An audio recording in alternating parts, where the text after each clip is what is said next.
Hola, soy Manolo, el señor que te lo explica todo.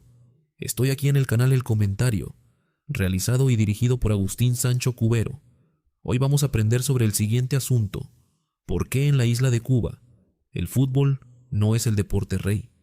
Para comprender esta fascinante anomalía histórica y cultural, debemos sumergirnos profundamente en el desarrollo sociológico, político y deportivo de la mayor de las Antillas desde la segunda mitad del siglo XIX hasta nuestros días.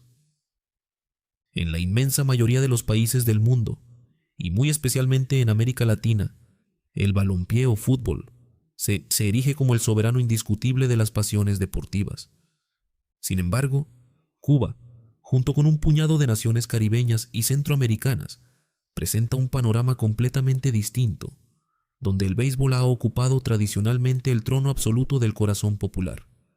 Como profesor, es mi deber desentrañar los motivos por los cuales el deporte que mueve a las masas en el resto del planeta encontró durante más de un siglo una resistencia casi infranqueable en la sociedad cubana.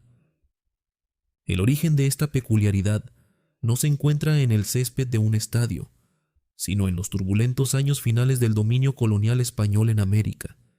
Durante el siglo XIX, Cuba seguía siendo una de las posesiones más preciadas de España. La metrópoli exportaba a la isla sus costumbres, sus leyes y, por supuesto, sus formas de entretenimiento. En aquella época, el espectáculo predilecto de las autoridades coloniales y de la élite hispana residente en La Habana eran las corridas de toros, junto con otros pasatiempos de corte puramente ibérico. No obstante, en la década de los años 60 del siglo XIX, comenzó a gestarse un profundo sentimiento nacionalista entre los cubanos nacidos en la isla, quienes buscaban desesperadamente diferenciarse culturalmente de la administración española. Es en este contexto de búsqueda de una identidad propia donde entra en escena nuestro primer gran protagonista, un joven llamado Nemesio Guillot. A mediados de ese siglo, muchas familias acomodadas de Cuba enviaban a sus hijos a estudiar a los Estados Unidos para evitar que se impregnaran de las costumbres coloniales que consideraban anticuadas. En las universidades norteamericanas, estos jóvenes cubanos descubrieron un deporte moderno, dinámico y diametralmente opuesto a la tradición taurina española. Ese deporte era el béisbol. Cuando Nemesio Guillot y otros estudiantes regresaron a su tierra natal, alrededor del año 1864, trajeron consigo en sus maletas no solo libros y nuevos conocimientos académicos, sino también bates y pelotas. El béisbol se propagó por la isla como un reguero de pólvora. Para los jóvenes cubanos que anhelaban la independencia, practicar este deporte estadounidense se convirtió en un acto de rebeldía pacífica, pero contundente contra el imperio español. Jugar al béisbol era sinónimo de modernidad, de progreso y de emancipación americana, mientras que asistir a los toros era visto como un símbolo de atraso y sumisión a la corona de España. Tal fue la identificación del béisbol con la causa independentista, que, durante la Guerra de los 10 Años, que comenzó en 1868, las autoridades coloniales españolas llegaron a prohibir la práctica del béisbol por considerarlo una actividad subversiva que fomentaba la conspiración contra el Estado. Lejos de apagar la pasión, esta censura convirtió al béisbol en el deporte nacional de facto de los cubanos, mucho antes de que Cuba fuera una república independiente. Mientras todo esto ocurría, el fútbol estaba dando sus primeros pasos en Europa, pero su llegada a Cuba fue diametralmente opuesta. El fútbol fue introducido en la isla a principios del siglo XX, principalmente por inmigrantes españoles y marineros británicos. A diferencia del béisbol, que había germinado desde las raíces del nacionalismo cubano, el balompié nació en Cuba, asociado a las colonias de extranjeros. Los primeros clubes de fútbol que se fundaron en La Habana llevaban nombres que evocaban a la metrópoli, y sus plantillas estaban formadas casi exclusivamente por dependientes de comercio y obreros nacidos en la península ibérica. Por lo tanto, el ciudadano cubano promedio no sentía ningún tipo de apego emocional hacia un deporte que percibía como ajeno y representativo de las clases comerciantes extranjeras. Avanzando en el tiempo, Tras la independencia de Cuba a finales del siglo XIX, la influencia de los Estados Unidos sobre la isla se volvió abrumadora. La enmienda Platt y la constante intervención económica y militar norteamericana cimentaron aún más la presencia de la cultura estadounidense en el día a día del ciudadano cubano. Durante las primeras 5 décadas del siglo XX, el béisbol profesional cubano alcanzó niveles de excelencia mundiales. Se creó la Liga Cubana de Béisbol Profesional, que atraía en los meses de invierno a las grandes estrellas de las ligas negras de los Estados Unidos y de las grandes ligas. Equipos legendarios como los Leones de La Habana o los Alacranes del Almendares desataban pasiones febriles entre la población. El punto culminante de esta fue la creación de los Havana Sugar Kings, un equipo de ligas menores asociados a los Cincinnati Reds que estuvo a punto de conseguir una franquicia permanente en las grandes ligas estadounidenses.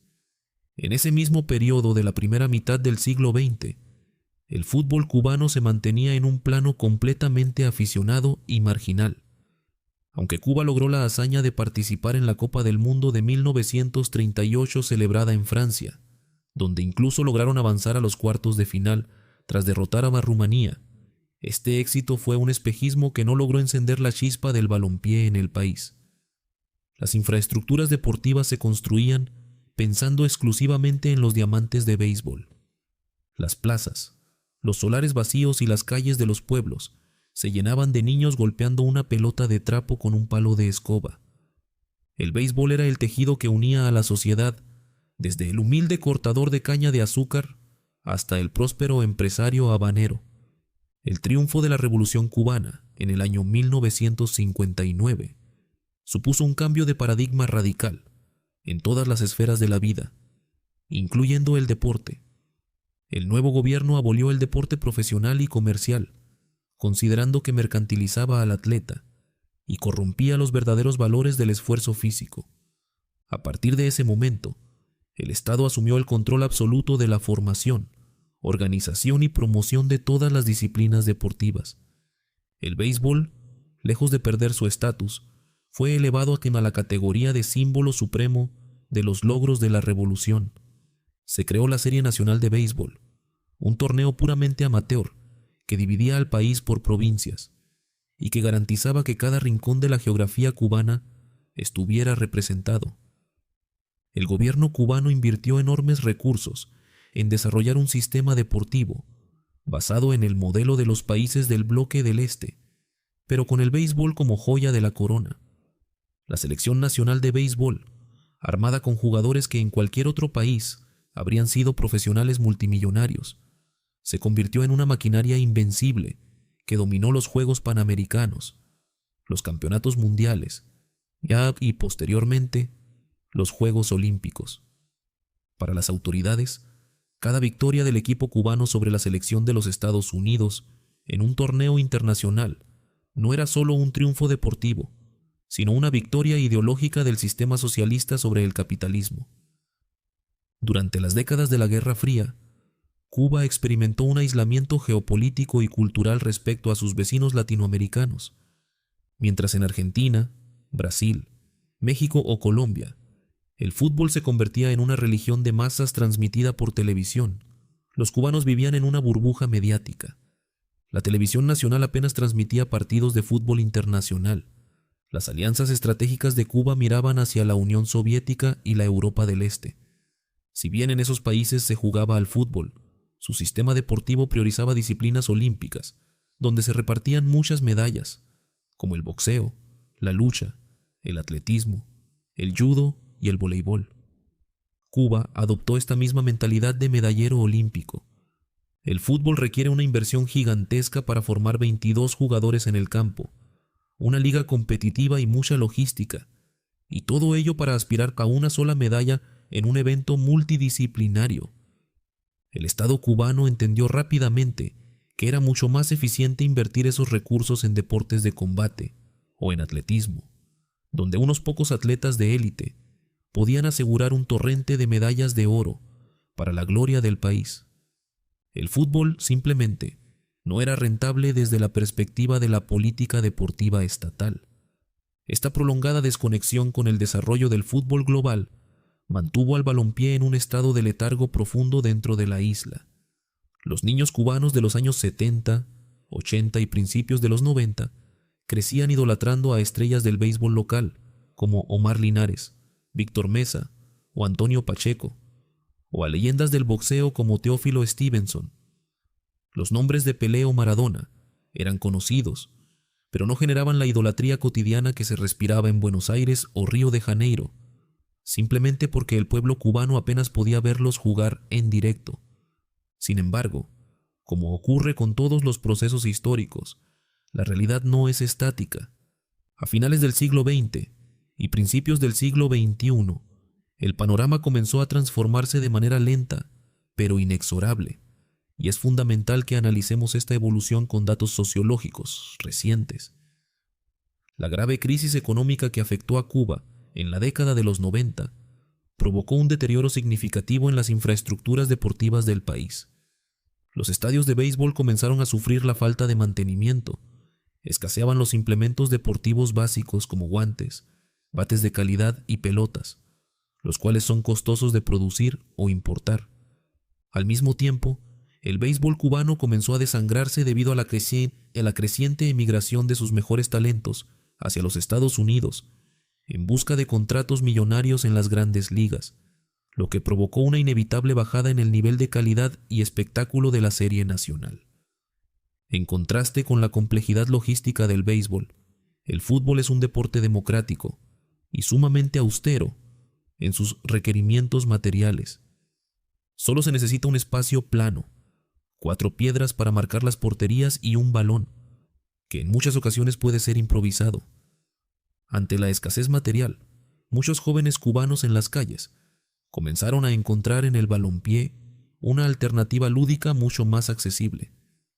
Pero el verdadero catalizador de este cambio de tendencia no fue económico, sino tecnológico y mediático. Con la llegada del nuevo milenio, el Estado cubano comenzó a abrir gradualmente su parrilla de programación televisiva a eventos deportivos internacionales. La transmisión regular de los partidos de la Liga de Campeones de Europa, la Liga Española, la Liga Inglesa y las Copas del Mundo supuso una auténtica revolución cultural para las nuevas generaciones de cubanos. De repente, los jóvenes de La Habana, Santiago o Camagüey tenían acceso semanal al mayor espectáculo deportivo del planeta. La espectacularidad del fútbol moderno, con su enorme maquinaria de mercadotecnia, el glamour de sus estadios y la narrativa global de sus grandes estrellas, impactó de lleno en una juventud que buscaba nuevos referentes. Hoy en día es común pasear por el malecón habanero o por las calles de Centro Habana y ver a decenas de niños y adolescentes vistiendo camisetas del Real Madrid, del Fútbol Club Barcelona, del Bayern de Múnich o de la selección de Argentina. Los debates en las esquinas, que durante décadas estuvieron monopolizados por los promedios de bateo y las decisiones de los managers de béisbol, ahora se centran con igual fervor en determinar si Lionel Messi o Cristiano Ronaldo es el mejor jugador de la historia, o en analizar las tácticas de los entrenadores europeos. Los bares y cafeterías se llenan a reventar los días de clásico del fútbol español o durante las finales de los torneos internacionales, demostrando un nivel de pasión aficionada que nada tiene que envidiar al de cualquier país tradicionalmente futbolero. Este auge espectacular del fútbol como deporte de consumo televisivo y práctica recreativa de calle ha generado un debate nacional muy profundo entre los intelectuales, las autoridades deportivas y los periodistas cubanos. Los sectores más tradicionalistas observan con preocupación cómo el béisbol, considerado un elemento indisoluble de la identidad patria, pierde terreno en las preferencias de los jóvenes frente a un deporte importado desde el otro lado del océano. Se han intentado implementar planes de rescate para el béisbol nacional, buscando formas de motivar el retorno a los estadios y mejorar las condiciones de los atletas locales.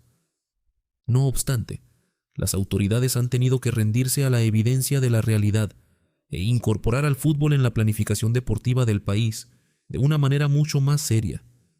Se han inaugurado canchas de césped artificial donadas por la Federación Internacional de Fútbol Asociación, y la selección nacional cubana de fútbol ha comenzado a competir de manera más asidua en la región de Centroamérica y el Caribe, contratando incluso en tiempos recientes a entrenadores con experiencia extranjera y permitiendo de forma paulatina la convocatoria de jugadores cubanos que militan en ligas profesionales foráneas, algo que hasta hace muy poco era un tabú absoluto en la política deportiva de la isla. Si analizamos todos estos datos de forma objetiva como estudiosos de la historia, podemos concluir que la razón por la cual el fútbol no es históricamente el deporte rey en Cuba es el resultado de una suma de factores extraordinarios y únicos. Primero, la adopción del béisbol como herramienta de resistencia cultural y anticolonial en el siglo XIX. Segundo, la abrumadora influencia económica y cultural de los Estados Unidos durante la primera mitad del siglo XX, que consolidó al béisbol como institución profesional.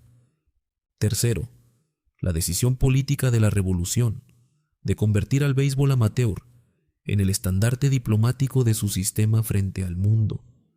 Y cuarto, el aislamiento mediático que impidió que el boom mundial del fútbol penetrara en la isla durante sus décadas doradas de expansión internacional.